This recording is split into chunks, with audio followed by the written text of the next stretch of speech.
Ayan, taga-Bukawi siya, taga-Bukawi. Ano swerte talaga. Oo. Sabi nga sa amin, ba't uuwi na tayo? Isisi nga. Isisi na lang tayo na ano, hindi ka na makakainin doon. Ganun din pala.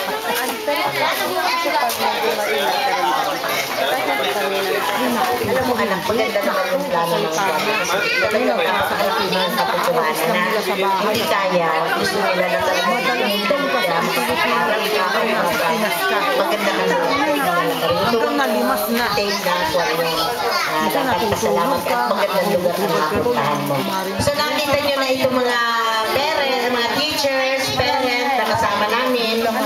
So siya taga-Bukawi, kilala dito. Gusto nyo ng magulang na makapag-aral siya, makapagtapos ng pag-aaral. So kung maganda yung pinatutuhan niya kasi nakakala lang sa kanya talaga sigurado siya safe. Okay? So punong-puno na eh. Punong-puno na, ganun. Straw na lang na dito.